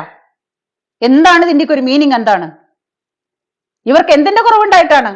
ഒരു ക്ഷേത്രത്തിന്റെ മുന്നിലേക്ക് വരിക, എന്നിട്ട് ചിത്രം പിടിക്കുക, സിനിമയിൽ തിരിയുന്ന പോലെ വട്ടം കറങ്ങുക, അത് കഴിഞ്ഞിട്ട് പിന്നെ എയറിൽ വരുന്ന പോലെ വരിക, അത് കഴിഞ്ഞിട്ട് പിന്നെ ഇൻഷാ അല്ലാ ഇൻഷാ തള്ള എന്നുള്ള തള്ളല്. ഞാൻ ചോദിക്കുന്ന, ഒരു പ്രാവശ്യമെങ്കിലും ഭഗവാന്റെ നടയിൽ വന്നിട്ട് ഭഗവാനെ കൃഷ്ണ എന്നിവൾ ഒരു പ്രാവശ്യമെങ്കിലും കൈകൂപ്പിയതായിട്ട് ഒരു ചിത്രത്തിലെങ്കിലും നിങ്ങൾക്ക് കാണിച്ചു തരാൻ പറ്റുമോ? ഇന്ന് ഇവിടുന്ന് അങ്ങോട്ടല്ല, ഇന്നലെ വരെ ഏതെങ്കിലും ഒരു ചിത്രത്തില്, അതൊരമ്പലമാണല്ലോ, ഒരു ക്ഷേത്രമാണല്ലോ, ആ ക്ഷേത്ര പരിസരത്ത് വന്നിട്ട് ഭക്തിയോടുകൂടി നമ്മൾ രണ്ട് വ്യക്തികൾ അങ്ങോട്ടും ഇങ്ങോട്ടും കണ്ടാൽ പരസ്പരം കൈകൂപ്പുന്ന ഒരു സംസ്കാരമുണ്ട്. നമ്മുടെ ഭാരതത്തിന്. ആ സംസ്കാരം മുഴുവനും വിട്ടിട്ട് ഒരു അമ്പലത്തിന് ക്ഷേത്രത്തിന്റെ മുറ്റത്ത് വന്ന് നിന്നിട്ട് കണ്ണാ ഹാപ്പി ബർത്ത്ഡേ പറയാൻ വന്നതാ, 12 മണിയായി, കണ്ണാ ഹാപ്പി ബർത്ത്ഡേ. ഇവൾക്ക് ഈ ജാതി കോലം കെട്ടാനായിട്ട് ഇവളുടെ, ഞാൻ ചോദിക്കുന്നത്, ഞാനൊരു ഹിന്ദു സ്ത്രീയാണ്, ഞാൻ ഈ ജാതി കോലങ്ങളൊക്കെ കെട്ടിയിട്ട് ഏതെങ്കിലും ഒരു മോസ്കിന്റെ മുമ്പിലോ അല്ലെങ്കിൽ ഏതെങ്കിലും ഇവരുടെ പള്ളിയുടെ മുമ്പിലോ പോയി നിന്നിട്ട് ഈ ജാതി കോപ്രായത്തരം കാണിച്ചാൽ എന്റെ കയ്യും കാലും കഴുത്തും ബാക്കി ഉണ്ടാവുമോ?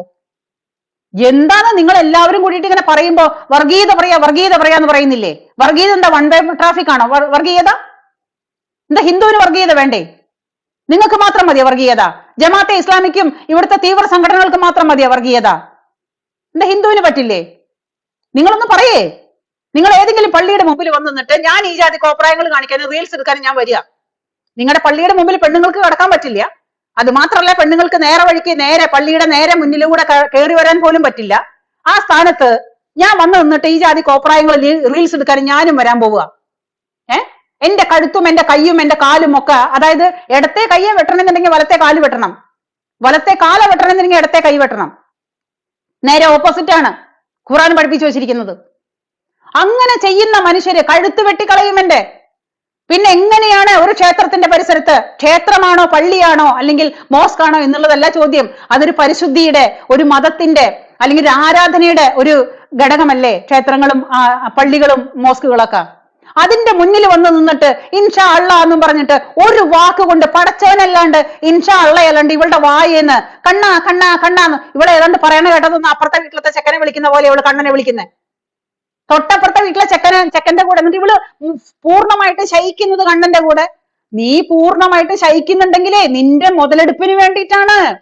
നീ കിടന്നിട്ട് നിലവിളിക്കുന്നുണ്ടല്ലോ. ഇപ്പൊ ഈ കഴിഞ്ഞ ദിവസങ്ങളിൽ മറുനാടൻ മലയാളിക്ക് താത്തേനെ എത്രത്തോളം പ്രൊമോട്ട് ചെയ്തിട്ടും പോരാ. മറുനാടൻ മലയാളിക്ക് താത്തയെ എത്രത്തോളം പ്രൊമോട്ട് ചെയ്തിട്ടും പോരാ. നമ്മുടെ മറുനാടൻ മലയാളിയിൽ വർക്ക് ചെയ്യുന്ന പീയൂഷ് ഉണ്ടല്ലോ, ഈ പീയൂഷിനോട് എന്റെ വളരെ അടുത്തൊരു ഒരുപാട് വർഷമായിട്ട് എനിക്ക് അറിയാവുന്ന ഒരു ഫാമിലി, ഒരു ഹിന്ദു ഫാമിലിയാണ് നമ്മുടെ ചേറ്റുവേല്. അത് ഞാൻ മറുനാടൻ മലയാളിയോടും ഈ പറയുന്ന പീയൂഷിനോടും ഞാൻ കയ്യും കാലും പിടിച്ച് ഞാൻ പറഞ്ഞു, പീയൂഷെ ഒരു സഹായം ചെയ്യേ, ഒരു സുഖമില്ലാത്തൊരു അമ്മയുണ്ട്, 2 കാലും വളഞ്ഞിട്ട് മുട്ടിന്റെ അവിടെ വെച്ച് വളഞ്ഞിട്ട് അവർക്ക് നടക്കാനും ഇരിക്കാനും വയ്യാത്തൊരവസ്ഥയാണ് അവരുടെ. ആ കുടുംബത്തെ ഒന്ന് സഹായിക്കേ. അവർക്കൊരു മോളാണ്, മകളുടെ ഭർത്താവ് വേറൊരു പെണ്ണിനെയും കൊണ്ടുപോയി 2 കുട്ടികളുണ്ട്, വാടക വീട്ടിലാണ് താമസിക്കുന്നേ. അന്നന്നത്തെ ജീവിതം കഴിഞ്ഞു പോവാൻ തന്നെ വലിയ കഷ്ടപ്പാടാണ്. ആ അമ്മയ്ക്ക് നടക്കാൻ പറ്റില്ല. അവര് വടി കുത്തി പിടിച്ചിട്ടാണ് നടക്കുന്നേ. മാത്രമല്ല കാലില് രാത്രിയാവുമ്പോ അവർക്ക് ഉറങ്ങാൻ പറ്റാതെ ജീവൻ പോകുന്ന വേദനയാണ്. അങ്ങനത്തെ ഒരു അമ്മയുടെ കഷ്ടപ്പാട് പറഞ്ഞിട്ട് ഞാൻ ഈ പീയൂഷിന്റെ പുറകെ നടന്നിട്ട് 1000 ആവർത്തി ഞാൻ റിക്വസ്റ്റ് ചെയ്ത് ഞാൻ പറഞ്ഞു, പീയൂഷെ ഒരു വീഡിയോ അവർക്ക് വേണ്ടി ചെയ്യേ. നിങ്ങളെ പോലെ കുറച്ചും കൂടെ റീച്ച് ഉള്ള ആൾക്കാർ ചെയ്യുമ്പോൾ അവർക്കൊരു 10 രൂപ കിട്ടണമെങ്കിൽ കിട്ടട്ടെ. അവരുടെ കാലിന്റെ ഓപ്പറേഷൻ നടത്താനാണ്. ഗതിയില്ലാത്ത പാവങ്ങളാണ്. ഇവൻ തിരിഞ്ഞു നോക്കിയില്ല. 2-3 പ്രാവശ്യം ഇവനെ ഞാൻ വിളിച്ചു, ഇവൻ തിരിഞ്ഞു നോക്കിയില്ല. അവനുണ്ട് താത്തയുടെ പുറകെ മണപ്പിച്ചു പോയിട്ട് താത്തയുടെ സർവമാന വിഡ്ഢിത്തങ്ങളും കേൾക്കാനായിട്ട് ഇവൻ വന്നിരിക്കാൻ. എനിക്ക് അറപ്പാണ് തോന്നുന്നത്, അറപ്പ്. മറുനാടൻ മലയാളിയെ നിങ്ങളെ കുറിച്ച് ഞാൻ ഒരിക്കലും ഇങ്ങനെ വിചാരിച്ചതല്ല. ഇല്ലെങ്കിൽ അവര് പറയട്ടെ, മറുനാടൻ മലയാളി അത് ഞാൻ പറഞ്ഞിട്ടില്ല എന്ന് പറയട്ടെ. ഈ പീയൂഷും പറയട്ടെ, ഈ പീയൂഷിനെ ഞാനാ വിളിച്ചത്. അവനത് ചെയ്തില്ല. ഇത്രയും ഉടായ്പ നടത്തിയിട്ട് ഒരു ഹിന്ദു സമൂഹത്തിനെ മാത്രം പറ്റിച്ച് നടക്കുന്ന ഒരു താത്തയുടെ പുറകെ പോയിട്ട് അവള് പടച്ചു വിടുന്ന വിഡ്ഢിത്തരങ്ങൾ മുഴുവൻ അവൻ മൈക്കും കൊണ്ട് കേട്ടുകൊണ്ട് നിന്നിട്ട് പിന്നെയും സംപ്രേഷണം ചെയ്യാം മറുനാടൻ മലയാളിയില്. വീണ്ടാമതും. അതായത് താത്തയുടെ കരച്ചില് എത്ര കാണിച്ചിട്ടും മതിയാവുന്നില്ല മറുനാടനെ. അപ്പൊ എന്താ മറുനാടൻ മലയാളിക്ക് ഹിന്ദു സമൂഹത്തിനോട് ഒരു പ്രതിബദ്ധതയില്ലേ? മറുനാടൻ മലയാളി എന്ന ചാനലിന് ഹിന്ദു സമൂഹത്തോട് ഒരു പ്രതിബദ്ധതയും ഇല്ലേ? താത്ത മാത്രം ജീവിച്ചാ മതിയോ? താത്ത അവിടെ വന്ന് കാണിച്ചു കൂട്ടിയ തോന്നിവാസങ്ങളും അവളുടെ കൂടെ നടന്ന മനുഷ്യരുടെ തോന്നിവാസങ്ങളും വായിന്ന് വന്ന ഇത്രയും എന്താ പറയുക അപഹാസ്യ രീതി മാതിരിയുള്ള പെരുമാറ്റങ്ങളും സംസാര രീതികളും ഒക്കെ ഈ സോഷ്യൽ മീഡിയയിൽ മൊത്തം വൈറലായതല്ലേ? അത് മറുനാടനും കണ്ടതല്ലേ? എവള് കാണിച്ചു കൂട്ടുന്ന തോന്നിവാസങ്ങൾ മുഴുവനും മറുനാടനും കാണുക. അവരൊരു സോഷ്യൽ മീഡിയ പ്ലാറ്റ്ഫോം ആണല്ലോ. എന്നിട്ട് പിന്നെ അവരത് കണ്ടിട്ട് ഒരു പ്രാവശ്യം കണ്ടു, ശരി എന്തോ ആവട്ടെ, ചാനലുകാരാണ്, അവർക്ക് അവരുടെ റീച്ച് കൂട്ടണമെന്ന് മാത്രമേ ഉള്ളൂ, പൈസ ഉണ്ടാക്കണമെന്ന് മാത്രമേ ഉള്ളൂ, ശരി. അത് കഴിഞ്ഞിട്ട് 2ാമതും 3ാമതും താത്തയെ തന്നെ പ്രൊമോട്ട് ചെയ്ത് കാണിക്കുന്നത്. അപ്പൊ ഗുരുവായൂർ അമ്പലത്തിൽ എന്ത് തോന്നിവാസം കാണിച്ചാലും മറുനാടൻ മലയാളിക്ക് വിഷയമില്ല. ഗുരുവായൂർ അമ്പലത്തിൽ ഏത് ഭക്തിയെ വന്നിട്ട് തല്ലാൻ വന്നാലും ചീത്ത വിളിക്കാൻ വന്നാലും അതൊന്നും മറുനാടൻ മലയാളിക്ക് വിഷയമല്ല. ഗുരുവായൂർ അമ്പലത്തില് എവള് വന്നിട്ട് കാണിച്ചു കൂട്ടുന്ന തോന്നിവാസങ്ങൾക്കും അതിനും മറുനാടൻ മലയാളിക്ക് യാതൊരു തരത്തിലുള്ള പ്രശ്നവുമില്ല. മറുനാടന് മെയിനായിട്ട് പ്രശ്നം താത്തയുടെ കണ്ണീരാണ്. ഒരു മനുഷ്യനെ അർഹിക്കുന്നവർക്ക് സഹായിക്കാനായിട്ട് ഞാനൊരു മനുഷ്യത്വം പോലെ ചോദിച്ചതാണ് ഈ പീയൂഷിനോട്. എന്നിട്ട് പിന്നെ ഇത് കാണുമ്പോൾ നമ്മളെ പോലെ, ഞാനൊരു സാധാരണക്കാരിയാണ്, നമ്മളെല്ലാവരും സാധാരണക്കാരാണ്. ഒരു സാധാരണക്കാരൻ എന്ന് പറഞ്ഞാൽ ഇപ്പൊ ഈ സോഷ്യൽ മീഡിയ പ്ലാറ്റ്ഫോം വന്നപ്പോഴാണ് നമുക്ക് പറയാൻ പറ്റുന്ന കാര്യങ്ങൾ നമുക്ക് പറയാൻ പറ്റുന്നത്. അപ്പൊ അത് കണ്ടതുകൊണ്ടെങ്കിലും ഇത് രണ്ട് സമൂഹമായിട്ട്, അതായത് ഹിന്ദു സമൂഹവും മുസ്ലിം സമൂഹവും തമ്മിലുള്ള ഒരു വഴക്കായിട്ട് മാറുമെന്നെങ്കിലും ഒരു കോമൺ സെൻസ് എങ്കിലും തോന്നിയോ മറുനാടന്? തോന്നിയില്ലല്ലോ. എന്തുകൊണ്ടാ തോന്നാത്തത്? അപ്പൊ താത്തയുടെ കണ്ണീരാണ് നിങ്ങൾക്ക് ഇമ്പോർട്ടന്റ് ആണോ? ഇതൊരു വർഗീയ ലഹളയായി വരുന്നുള്ളത് പോലും അവർക്ക് തോന്നുന്നില്ല. പിന്നെ എങ്ങനെ പറയാതിരിക്കും? ഒരു സ്ത്രീ പാവമാണ്, അവർ ജീവിച്ചു പൊക്കോട്ടെ. അവർ ജീവിക്കുന്നതിനും ചെയ്യുന്നതിനും പരിധികളുണ്ട്. ഒരു ക്ഷേത്രത്തിന്റെ നടയിൽ വന്നിട്ടല്ല നിങ്ങൾ റീൽസ് എടുക്കുക. ഒരു ക്ഷേത്രത്തിന്റെ അപ്പൊ പറയും നിങ്ങൾ കണ്ണൂരിൽ നിന്ന് എനിക്ക് ഇത്രയും ദൂരം ഒന്നും വരേണ്ട കാര്യമില്ല, എനിക്ക് കാർ ഓടിച്ച് കണ്ണൂരിൽ നിന്ന് ഇത്രയും ദൂരം ഒന്നും വരേണ്ട, കണ്ണന്റെ നടക്കിൽ വന്നിട്ട് റീൽസ് എടുക്കാനായിട്ടൊന്ന്. പിന്നെ എന്തിനു നിങ്ങൾ വരുന്നേ? എന്താ ഭഗവാൻ എന്താ നിങ്ങളെ കണ്ടില്ലെങ്കിൽ ഉറക്കം വരില്ലേ? അതാണോ അവസ്ഥ? അതോ ഗുരുവായൂർ അമ്പലത്തില് പിന്നെ രാവിലത്തെ പൂജയും ഉച്ചക്കലത്തെ പൂജയും പന്തിരടി പൂജയും പിന്നെ ഉച്ചതിരിഞ്ഞിട്ടുള്ള പൂജകളൊക്കെ മുടങ്ങി പോവോ ഈ സാധനം അവിടെ വന്നില്ലെങ്കിൽ? ഇനിയിപ്പോ വിഷുവിനും സംക്രാന്തിക്കും പിന്നെ മറ്റേ ദിവസങ്ങളിലൊക്കെ അവൾക്ക് അത് അന്നത്തെ ദിവസമാണ് കറക്റ്റ് ആയിട്ട് അവിടെ ഒരുപാട് മനുഷ്യർ വരുന്നത്. അഷ്ടമി രോഹിണി എന്ന് പറയുന്ന ദിവസവും വിഷു എന്ന ദിവസങ്ങളിലൊക്കെയാണ് കണ്ണനെ കണി കാണാനായിട്ട് ജനലക്ഷങ്ങൾ ഒഴുകിയെത്തുന്നത്. അപ്പൊ താത്തയ്ക്ക് നന്നായിട്ട് അറിയാം, ബിസിനസിന്റെ ടെക്നിക്ക് നല്ലോണം പഠിച്ചിരിക്കുന്ന ആളാ താത്ത. അപ്പൊ താത്തയ്ക്ക് അന്നത്തെ ദിവസം വരുമ്പോഴാണ് കച്ചവടം നല്ലോണം മുറക്കി കിട്ടുക, അന്നാണ് കച്ചവടം നടത്താൻ പറ്റുക. അതുകൊണ്ടാണ് മഹാബലി വരുന്ന പോലെ എനിക്ക് കൊല്ലത്തിൽ 2 തവണ വരാനുള്ള പിന്നെ അനുവാദം തരണം എന്ന് പറയണത്. ഇനി എവളെങ്ങാനും ഗുരുവായൂർ അമ്പലത്തിൽ കാലെടുത്ത് കുത്തിയാൽ ഗുരുവായൂർ ദേവസ്വം ബോർഡിനോടും മറ്റുള്ളവരോടും കൂടിയിട്ട് പറയാണ്, അടിച്ചവരുടെ കാലൊടിക്കും ഞാനെന്നല്ല, ഞാനും നടങ്ങുന്ന ഹിന്ദു സമൂഹം. ഇവിടെ കൈക്കരുത്തുള്ള വേണ്ട പെണ്ണുങ്ങളുണ്ട്. ഈ മതേതരത്വം കളിക്കുന്ന പെണ്ണുങ്ങൾ മാത്രമല്ല, നല്ല കൈക്കരുത്തുള്ള ഹിന്ദു വർഗീയത മാത്രം വിളമ്പുന്ന ഹിന്ദു വർഗീയവാദി എന്ന് വേണമെങ്കിൽ നിങ്ങൾ വിളിച്ചോ, 10 പ്രാവശ്യം വിളിച്ചോ, 1000 പ്രാവശ്യം വിളിച്ചോ, ഐ ഡോണ്ട് കെയർ. ഞാൻ എന്നാലും ഞാൻ പറയും, എന്റെ സമൂഹത്തിന് വേണ്ടിയിട്ട് ഞാൻ പറയും. അത് മാത്രമല്ല, എനിക്ക് ഈ സമൂഹത്തിനോട് ഒരു പ്രതിബദ്ധതയുണ്ട്. ആ പ്രതിബദ്ധത വെച്ചിട്ടാണ് ഞാൻ പറയുന്നത്, 2 സമൂഹങ്ങൾ കൂടിയിട്ടുള്ള പ്രശ്നത്തിന് വഴിയൊരുക്കും ഇവള്. അതായത് മുസ്ലിം സമൂഹവും ഹിന്ദു സമൂഹവും ഇതൊക്കെ ഒരു ബാലൻസിൽ പോകുന്ന ഒരു സ്ഥലമാണ് കേരളം അല്ലെങ്കിൽ ഭാരതം. ആ ബാലൻസ് തെറ്റിച്ചിട്ട് ഈ വശം കഴിഞ്ഞാൽ അപ്പുറം, ആ വശം ഈ കവളം പട്ടയമ ചവിട്ടിയ പോലത്തെ സ്വഭാവം എടുക്കരുത്. ആ സ്വഭാവം 2 സമൂഹങ്ങളെ തമ്മിൽ തെറ്റിക്കാനാണ്. ഇത്രയും വലിയൊരു സീരിയസ് ഇഷ്യൂ മറുനാടിന് മനസ്സിലായില്ലെങ്കിൽ പിന്നെ ഇത് എന്ത് കളിയാണ്? അല്ലെങ്കിൽ ഹിന്ദു സമൂഹത്തിനോട് 2ാം കൂടിയാണ് നമ്മള്. ഈ കരച്ചിലോട് എവിടെ നോക്കിയാലും കരച്ചില്, എവിടെ നോക്കിയാലും കരച്ചില്. ചാത്തയുടെ കരച്ചിലില്ലാത്തൊരവസ്ഥയില്ല. പറ്റിച്ച് നല്ലോണം തിന്നു കൊടുത്ത് എല്ലിന്റെ ഇടയിൽ വറ്റു കുത്തി കഴിഞ്ഞപ്പോ താത്തയ്ക്ക് എന്തുമാവാന്നുള്ളൊരു തോന്നിവാസം. ഒരു പരിധി ഉണ്ടപ്പോ എല്ലാ കാര്യങ്ങൾക്കും. നിങ്ങൾ ആ പരിധിക്ക് നിൽക്ക്, ആ പരിധി വിട്ട് അപ്പുറത്തേക്ക് പോവല്ലേ. എന്നിട്ട് നിങ്ങളുടെ വായിൽ നിന്ന് തന്നെ തോന്നിവാസങ്ങള് അത് സമ്മതിച്ചു തരാൻ ബുദ്ധിമുട്ടാണ്. എല്ലാവരും ഇവിടെ ജീവിക്കുന്നുണ്ട്. സ്വന്തമായിട്ട് കഷ്ടപ്പെട്ട് വഴിവെട്ടി വന്ന ഒരാളാണ്, ഒരു സ്ത്രീയാണ് ഞാനും. അപ്പൊ ആ സ്ത്രീകളുടെ ബുദ്ധിമുട്ടും കഷ്ടപ്പാടൊക്കെ എനിക്ക് നന്നായിട്ട് മനസ്സിലാവും. പക്ഷേ ആരായാലും ശരി അതിര് കടക്കരുത്. അത് നമ്മൾ കൃത്യമായിട്ട് അറിയണം. അല്ലെങ്കിൽ ഭഗവാനായിട്ട് തോന്നിപ്പിക്കുന്നതാണ് എന്ന് മാത്രമേ ഞാൻ വിചാരിക്കുന്നുള്ളൂ. ഞാനൊരു കൃഷ്ണഭക്തയാണ്. ഞാൻ അങ്ങേയറ്റം ഗുരുവായൂരപ്പന്റെ കൃഷ്ണഭക്ത എന്ന് മാത്രമല്ല, ഞാൻ ഗുരുവായൂരപ്പന്റെ അങ്ങേയറ്റത്തൊരു ഭക്തയാണ്. അപ്പൊ ആ ഭഗവാനോട് എനിക്കൊരു കടപ്പാടുണ്ട്. ആ വിശ്വാസത്തിലാണ് ഞാൻ പറയുന്നത്. ഇതും ഭഗവാനായിട്ട് തോന്നിപ്പിക്കുന്നതാണ്, ഞാനായിട്ട് പറയുന്നതല്ല. ഭഗവാനായിട്ട് തോന്നിപ്പിക്കുന്നതാണെന്നാണ് എന്റെ വിശ്വാസം. എന്റെ വിശ്വാസം നിങ്ങളുടെ വിശ്വാസം നിങ്ങളെ പൊറുപ്പിക്കട്ടെ എന്ന് പറഞ്ഞ പോലെ എന്റെ വിശ്വാസമാണ് എന്നെ മുന്നോട്ട് നയിക്കുന്നത്. ആ വിശ്വാസത്തിലാണ് ഞാൻ പറയുന്നത്. അങ്ങനെ ഒരു തരത്തിലുള്ള വിശ്വാസവും ബഹുമാനവും ഇല്ലാത്ത വ്യക്തി ആ നടയിൽ വന്ന് നിന്നിട്ട് ഇതുപോലത്തെ കോപ്രായത്തരങ്ങൾ കാണിക്കാൻ പറ്റില്ല. നിങ്ങൾക്ക് ഇതേപോലെ കമന്റ് ഇട്ട ആൾക്കാരെയും അല്ലാത്തവരെയൊക്കെ തപ്പിപ്പിടിക്കണം എന്നുണ്ടെങ്കിൽ നിങ്ങൾ സമൂഹത്തിൽ ഇറങ്ങുവോ, പോലീസ് സ്റ്റേഷനിൽ പോവുകയോ, അവിടെ പോയിട്ട് വെല്ലുവിളിക്കുകയോ എന്തോ ചെയ്യേ. എന്നിട്ട് വായിന്ന് വരുന്ന വർത്തമാനം എന്താണ്? വായിന്ന് വരുന്ന വർത്തമാനം എന്താണ്? ഇതാണോ ഗുരുവായൂർ നടക്കൽ നിങ്ങൾ വന്ന് നിന്ന് പറയേണ്ടത്? ഇതാണോ നിങ്ങളുടെ സംസ്കാരം? നിങ്ങളുടെ വീട്ടിൽ നിങ്ങളുടെ ആ സ്ത്രീയോട് പറയുന്നതാണ്. കൈ ചൂണ്ടി ആക്രോശിച്ച് അവരെ തല്ലാൻ ചെന്നിട്ട് എവളുണ്ട്, എവളുടെ കൂടെ കുട്ടിക്കിങ്കരനുണ്ട്, ആ കുട്ടിക്കുരങ്ങനും പിന്നെ ഇവളും അല്ല ഇവളുടെ കുട്ടിക്കുരങ്ങന്റെ അമ്മയാണെന്നുള്ള സ്ത്രീയും അവരും കൂടിയിട്ട് പറയണം, നീ ഒന്ന് പുറത്തേക്ക് ഇറങ്ങ. ഞാൻ കഴിഞ്ഞ ദിവസമാണ് ഈ വീഡിയോ കണ്ടത്. നിന്റെ വീട്ടിൽ നിന്റെ ആങ്ങളമാര് നിനക്ക് ഈ മറ്റേ പണിയാണോ ചെയ്തു തരുന്നേ? അപ്പൊ ഞങ്ങൾ അങ്ങനെയല്ല എന്ന് പറയുന്നു. നീ ഒന്ന് പുറത്തേക്ക് ഇറങ്ങി വാ, വേണ്ടി വന്നാൽ എന്റെ മോന് ഞാൻ കെട്ടിച്ചു കൊടുക്കും. ആഹാ, ഇതൊക്കെ ദൈവമായിട്ട് നിന്റെ വായെന്ന് ചാടിപ്പിക്കുന്നതാ. അപ്പൊ ഇവള് അമ്മ വേണ്ടമ്മ വേണ്ടമ്മ വേണ്ടമ്മ, ഇവള് പിന്നാലെ നടന്നിട്ട് അമ്മ വേണ്ട, അല്ലെങ്കിൽ എവള് വേണ്ടാന്ന് പറഞ്ഞില്ലെങ്കിൽ ആ സ്ത്രീയെ അടിച്ചേനെ. മണിക്കൂറുകളോളം ഭക്തിയോട് കൂടിയിട്ട് ഭഗവാനെ ഒരു നോക്ക് കാണാൻ വന്നൊരു സ്ത്രീയോടാണ് ഈ കാണിക്കുന്നത്. ഇവൾക്ക് സ്റ്റേഷനും പോലീസ് സ്റ്റേഷനും ഒന്നും ഇല്ലേ? ഇവളിങ്ങനെ മൊബൈൽ എടുത്ത് ഇറങ്ങിയേക്കാണോ നാട്ടുകാരെ മൊത്തം പിടിക്കാനും കമന്റ് പറയാനും ആക്രോശിക്കാനും തല്ലാനും? നോൺസെൻസ്.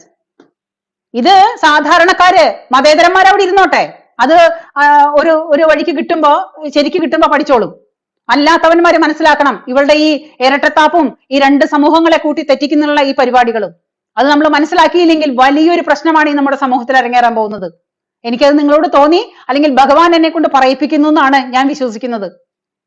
അപ്പൊ അതുകൊണ്ട് എല്ലാവരും ബി കെയർഫുൾ. ഈ ജാതിയുള്ള തോന്നിവാസങ്ങൾ അനുവദിച്ചു കൊടുക്കാൻ പറ്റില്ല. ആരോ എന്താ എവിടെ പോയി ചെയ്ത് ജീവിച്ചോട്ടെ, നമുക്കതിലൊന്നും ഒരു വിഷയമുള്ള കാര്യമില്ല. നമ്മളാരും മെക്കിട്ട് കയറാനോ അല്ലെങ്കിൽ ഒരാളെ അനാവശ്യമായിട്ട് താറടിക്കാനോ വരുന്ന സമൂഹമല്ല നമ്മൾ ഹിന്ദു സമൂഹം. പക്ഷെ സഹിക്കാൻ പറ്റാണ്ടായാല് അത് ശരിയാവില്ല. അങ്ങനെ ഇവളുടെ ചിത്രം വെച്ച് കഴിഞ്ഞാല് കുട്ടികൾ ഉണ്ടാവും. നാളെ ഇനിയിപ്പോ പരസ്യം ഇറങ്ങുമല്ലോ, താത്തയുടെ ചിത്രം വെച്ച് കഴിഞ്ഞാൽ ശങ്കരേട്ടന് കുട്ടി ഉണ്ടായി. ശങ്കരേട്ടൻ എങ്ങനെയാ കുട്ടി ഉണ്ടായത്? താത്തയുടെ ചിത്രം വെച്ചിട്ടാണ്. ഒരു മനുഷ്യൻ ജനിച്ച് ജീവിച്ച് അവന്റെ അവസാനം വരെ വിധി എന്ന് പറയുന്ന ഒരു യോഗം എന്ന് പറയുന്ന ഒരു സംഗതി ഉണ്ട്. അവന്റെ കർമ്മങ്ങൾക്കനുസരിച്ച് അവന്റെ ജീവിതത്തിലെ ഓരോരോ കാര്യങ്ങൾ പടിപടിയായിട്ട് വന്നുകൊണ്ടിരിക്കും. അങ്ങനെയാണ് നമ്മുടെ വിശ്വാസം. ഒരു മനുഷ്യൻ ജനിച്ച് ജീവിക്കുന്ന കാലയളവില് അവന്റെ ജീവിതത്തിൽ വന്നുകൊണ്ടിരിക്കുന്ന അവന്റെ തലവര പോലെ ഓരോരോ കാര്യങ്ങൾ, ഇപ്പൊ നമ്മളെല്ലാവരും സാധാരണ ഭാഷയിൽ പറയില്ലേ, വരാനുള്ളത് വന്നില്ലെങ്കിൽ ഓട്ടോറിക്ഷ പിടിച്ചും വരുന്നു. ആ വരാനുള്ളത് അവന്റെ ജീവിതത്തിലെ കാലത്തൊട്ട് വൈകുന്നേരം വരെ നമ്മളെ ഓരോ കാര്യങ്ങളും പറയുന്നതും പ്രവർത്തിക്കുന്നതും നമ്മുടെ ജീവിതത്തിൽ സംഭവിക്കുന്നതും അത് യാദൃശികമായിട്ടും അല്ലാതെയും സംഭവിക്കുന്ന കാര്യങ്ങളൊക്കെ അതിനൊക്കെ പറയാ കർമ്മയോഗം. കർമ്മദോഷം കഷായം കുടിച്ചാൽ മാറില്ല. അപ്പൊ കർമ്മദോഷം താത്തയുടെ ചിത്രം വെച്ചാലും മാറാൻ പോണില്ല. എപ്പോഴോ ശങ്കരേട്ടന്റെ ഒരു കുട്ടി ഉണ്ടാവാന്ന് വിചാരിച്ചു, അത് ശങ്കരേട്ടന്റെ യോഗമാണ്. ശങ്കരേട്ടന്റെ ഇന്ന വയസ്സിൽ ഒരു കൊച്ചു ജനിക്കാനായിട്ട് യോഗം ഉണ്ടെങ്കിൽ അത് ജനിച്ചിരിക്കും. എന്നിട്ട് അതിനെ അവൾ അവളുടെ ബിസിനസ് ടെക്നിക്കാക്കാണ്. അത് പൊക്കി പിടിച്ചിട്ട് കേൾക്കാനായിട്ട് മറുനാടനും അത് റിപ്പോർട്ട് ചെയ്യാനായിട്ടൊരു മറുനാടനും. എനിക്ക് കാറി തുപ്പാനാ തോന്നുന്നത് ഈ ജാതി പരിപാടികളൊക്കെ റിപ്പോർട്ട് ചെയ്തിട്ട് സ്വന്തം അതായത് ഒരു ഭാഷ, ഒരു ചൊല്ല് പറയും, ഈ തൂറിയവനെ പേറിയാൽ പേറിയവനെ നാറുന്ന്. ഈ മറുനാടൻ ഈ നാറാൻ പോകുന്നേ ഉള്ളൂ. അത് തർക്കമില്ലാത്ത കാര്യമാണ്. എന്നിട്ട് പറയുന്നതാണ് ഇവരെന്താ സമൂഹത്തിന് കൊടുക്കുന്ന മെസ്സേജ് എന്താണ്? ഇത് എല്ലാവരുടെ വീട്ടിൽ ഇവളുടെ ഫോട്ടോ മേടിച്ചു വെക്കാനോ? ഓരോ മനുഷ്യന്റെ ജീവിതത്തിൽ ഉണ്ടാവുന്ന ഓരോ വിധികള്, ഓരോ യോഗങ്ങള്, ആ യോഗങ്ങൾക്കനുസരിച്ചിട്ടാ കാര്യങ്ങൾ വരിക. അതിനപ്പുറത്തേക്ക് മാറ്റാനായിട്ട് സർവീശ്വരനെ കൊണ്ട് പോലും പറ്റില്ല. സർവീശ്വരനെ കൊണ്ട് പോലും വിധിയെ തടുക്കാൻ സാധിക്കില്ല. വിധി അത് വിധിയാണ്. വിധി ലിഖിതം ഇതൊന്നും മാറ്റാവതല്ല എന്നാ പറയുന്നത്. വിധി അതിന്റെ സമയത്ത് നടപ്പിലാക്കിക്കൊണ്ടിരിക്കും, അതിലൊരു മാറ്റില്ല. അപ്പൊ ശങ്കരേട്ടന്റെ കുട്ടി ഉണ്ടാവുന്ന സമയത്ത് ശങ്കരേട്ടന്റെ കുട്ടി ഉണ്ടായി, അതിന് താത്തയുടെ പടം വെച്ചിട്ടാണെന്ന് പറഞ്ഞിട്ട് ഇങ്ങനെ തള്ളി മറിക്കുന്ന ഈ പമ്പര വിഡ്ഢിത്തരമൊക്കെ ഇത് നാട്ടുകാരെ കേൾപ്പിക്കുമ്പോ മറുനാടാ നിങ്ങളും ചിന്തിക്കണം, നിങ്ങൾ എന്താണ് ഈ വിളിച്ചു പറഞ്ഞുകൊണ്ടിരിക്കുന്നത്, നിങ്ങൾ എന്താണ് ഈ സമൂഹത്തിന് കൊടുക്കുന്ന മെസ്സേജ് എന്ന്. എന്നിട്ട് വേണം ഈ ജാതി പമ്പര വിഡ്ഢിയുടെ മെസ്സേജുകളൊക്കെ സമൂഹത്തിലൊക്കെ ഇങ്ങനെ സ്പ്രെഡ് ചെയ്യാനായിട്ട്. ഞങ്ങൾ എല്ലാവരും ഇത് കേൾക്കുന്നവരൊക്കെ വിഡ്ഢികളോ അതോ ഞങ്ങളൊക്കെ പൊട്ടന്മാരോ ഈ നോൺസെൻസ് കാണിക്കാൻ? അപ്പൊ ഇത് കേട്ടുകൊണ്ട് പാവം ഇന്ന് ആത്മീയതയാണ് ഏറ്റവും വലിയ കച്ചവടം. ആത്മീയതയാണ് ഇന്ന് ഏറ്റവും വലിയ കച്ചവടം. ആത്മീയത വിറ്റിട്ടാണ് ഇന്ന് ഒരുപാട് പേരും കോടീശ്വരന്മാരാവുന്നത്. ഏറ്റവും വലിയ ബിസിനസ്സാണ് ആത്മീയത. അപ്പൊ താത്ത അതുമ്മ പിടിച്ച് കയറാണ്.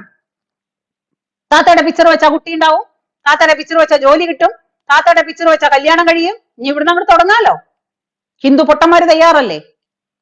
അയ്യോ എന്റെ വീട്ടിലേക്ക് കൊണ്ടാ ദേ ഇന്ന സ്ഥലത്ത് പോയി, അവിടെ പോയപ്പോ ദേ ഇന്ന കാര്യം നടന്നു. ആത്മീയത ഏറ്റവും വലിയ ബിസിനസ്സാണ് ഇന്ന്. ഞാൻ പറയുന്നത് തെറ്റാണെങ്കിൽ നിങ്ങൾ പറഞ്ഞു. അതല്ലേ നമ്മളെല്ലാവരും ഒരു ജോത്സ്യന്റെ അടുത്ത് പോയി ആ ജോത്സ്യം പറയണതൊക്കെ കറക്റ്റ് ആട്ടോ അച്ചട്ട എന്ന് പറയുമ്പോ പിന്നെ നാളെ തൊട്ട് അവന്റെ വീട്ടിലേക്ക് 1000-ങ്ങളും 10,000-ങ്ങളും കൊടുത്തിട്ട് ഇങ്ങനെ ആൾക്കാർ പോകാൻ തയ്യാറാവുക. ആരുടെ പൈസയെ പോകുന്നേ? നമ്മൾ അധ്വാനിച്ചുണ്ടാക്കിയ പൈസയാണ് ഈ കൊണ്ടു കൊടുക്കുന്നേ. പക്ഷെ ദൈവം നമുക്ക് വിധിച്ചതെല്ലാം ആരെ കൊണ്ടെങ്കിലും മാറ്റാൻ പറ്റുമോ? ഏതെങ്കിലും പണിക്കരെ കൊണ്ട് മാറ്റാൻ പറ്റുമോ? നടക്കില്ല. നമുക്ക് വച്ച വിധികളൊന്നും മാറ്റാൻ ഈ പണിക്കരല്ല, ഈ ലോകത്ത് ആര് വിചാരിച്ചാലും സാധ്യമല്ല. അത് അതിന്റെ സമയത്ത് അത് വന്നിരിക്കും, എന്തു തന്നെ പറഞ്ഞാലും. പിന്നെ നമ്മുടെ ആത്മീയത, നമ്മുടെ വിശ്വാസം, നമ്മുടെ പ്രാർത്ഥന, അതെല്ലാം നമ്മുടെ ഒരു കോൺഫിഡൻസ് ആണ്. നമുക്കൊരു കോൺഫിഡൻസ് ഉണ്ടാവണം, നാളെ എന്നൊരു പ്രതീക്ഷ. ആ പ്രതീക്ഷയ്ക്ക് വേണ്ടിയിട്ട് നമ്മൾ അമ്പലത്തിൽ പോകുന്നു, ദൈവത്തെ വിളിക്കുന്നു, പ്രാർത്ഥിക്കുന്നു. അത് നമ്മുടെ കോൺഫിഡൻസ്. കാരണം കോൺഫിഡൻസ് ഇല്ലെങ്കിൽ മനുഷ്യനില്ല. അത്രേ ഉള്ളൂ. ഇതൊക്കെ ഒരു വിശ്വാസങ്ങൾ മാത്രമാണ്. ആ വിശ്വാസങ്ങൾ സംരക്ഷിക്കപ്പെടണം. അതാണ് ഹിന്ദു സംസ്കാരം. ഈ വിശ്വാസങ്ങളും സംസ്കാരങ്ങളും എല്ലാം ഇഴചേർന്ന് കിടക്കുന്ന ഒരു അവസ്ഥയാണ്. അതിന്റെ ഇടയിൽ കൂടെ കയറിയിട്ട് ഒരാൾ ഇങ്ങനെ ഒരുപാട് കാലങ്ങളായിട്ട് അത് വിറ്റ് തിന്നാന്ന് വിചാരിച്ചാല് അത് നടക്കില്ല. അത് നടക്കില്ല. പല്ലും നഖവും ഉപയോഗിച്ച് നമ്മളത് എതിർക്കും. അത് എതിർക്കണം, എതിർക്കപ്പെടണം. അതാണ് നമ്മൾ ചെയ്യേണ്ടത്. അത് ചെയ്തില്ലെങ്കിൽ പിന്നെ നമ്മുടെ ഒരു ഹിന്ദു സമൂഹം എന്ന് പറഞ്ഞിരുന്നിട്ട് നമുക്കൊരു നേതാക്കന്മാരുണ്ടാവില്ല. ഞാൻ എപ്പോഴും പറയാറുണ്ടല്ലോ, നമുക്കൊരു നേതാക്കന്മാരുണ്ടാവില്ല. നമ്മൾ തന്നെയാണ് നമുക്ക് എപ്പോഴും കൂട്ട്. നമ്മൾ വേണം ഓരോരുത്തരും അതിനെതിരെ പ്രതികരിക്കാൻ. ഞാനൊരു അന്യായവും പറയുന്നില്ല, ന്യായങ്ങൾ മാത്രമേ പറയുന്നുള്ളൂ. അതായത് എല്ലാവരും പറയുമല്ലോ കാരണന്മാര്, വിരല് തന്നെയാണ് വിഴുങ്ങണമെന്നുണ്ടെങ്കിലും വിരൽ കൊണ്ടൊരു മറ വേണമെന്ന്. എനിക്ക് ഈ പറയുന്ന താത്തയോടും അതേ പറയാനുള്ളൂ. താത്ത വിരല് വിഴുങ്ങിക്കോ, പക്ഷെ വിരൽ കൊണ്ടെങ്കിലും നിനക്കൊരു മറ വേണം. ആ മറ കൂടി ഇല്ലാണ്ട് ഈ ജാതി തോന്നിവാസം കളിച്ചാല് ഈ കളിക്കുന്ന കളിക്ക് നമുക്കിത് പറയേണ്ടി വരും. പറയണ്ട, മെനക്കെട്ട് പറയും, പിന്നാലെ നടന്നു പറയും. അത് ആരുടെയും തിരുതനൊന്നുമല്ല. എനിക്ക് പറയാനുള്ള അഭിപ്രായം ഞാൻ പറയും. എന്നെ കൊണ്ട് അത് ഭഗവാൻ തോന്നിപ്പിച്ചിട്ടാണ് പറയുന്നതെന്നുള്ള വിശ്വാസത്തിലാണ് ഞാൻ പറയുന്നത്. എന്റെ വിശ്വാസം. അവിടെ ഭഗവാന്റെ അമ്പലത്തിൽ വന്നിട്ട് പറയുന്നുണ്ടല്ലോ, പടച്ചോനാണ് സത്യം ഇൻഷാ അള്ളാ എന്ന് പറയുന്നുണ്ടല്ലോ. എന്റെ വിശ്വാസത്തിന് ഭഗവാനാണ് സത്യം, ഗുരുവായൂരപ്പനാണ് സത്യം. ഒരു പ്രാവശ്യം പോലും അവിടെ വന്ന് നിന്നിട്ട് കൃഷ്ണ ഭഗവാനെ എന്ന് പറഞ്ഞിട്ട് കൈ കൂപ്പുന്നൊരു രംഗം ഒരു പ്രാവശ്യമെങ്കിലും ആർക്കെങ്കിലും കാണിച്ചു തരാൻ പറ്റുമോ? എവളുടെ ഇല്ല. അപ്പോ ഇത് മുഴുവനും ബിസിനസിന്റെ ഭാഗമാണ്. ആ ബിസിനസിന്റെ ഭാഗമാണെന്നുള്ള രീതിയിൽ അത് നടത്തിക്കോ, അതിനും നമുക്ക് വിരോധമില്ല. പക്ഷെ തോന്നിവാസങ്ങൾ പറയാനും കമന്റ് ഇട്ടവരെ കാണാനും അടിക്കാൻ വരാനും മെക്കെട്ട് കയറാനും ഒരാളും നിങ്ങൾക്ക് നിന്ന് തരാൻ പോണില്ല. അത് എന്റെ മുന്നിലായിരുന്നെങ്കിൽ ഇവള് വിവരം അറിഞ്ഞേനെ. ആ ആക്രോശിച്ചവന്റെ കൈ ചൂണ്ടി ആക്രോശിച്ചില്ലേ, അവന്റെ വിരല് ഞാൻ പിടിച്ച് ഓടിച്ചേനെ. അത് പെണ്ണുങ്ങളെ കണ്ടെത്തും ഒരു ദിവസം. ഇനിയെങ്കിലും ഭക്തരത് മനസ്സിലാക്കണം. അത്രേ എനിക്ക് നിങ്ങളോട് പറയാനുള്ളൂ. ഓക്കെ, ഇത്ര നേരം എന്നെ കേട്ട എല്ലാവർക്കും എൻ്റെ നന്ദി, നമസ്കാരം. ജയ് ഹിന്ദ്.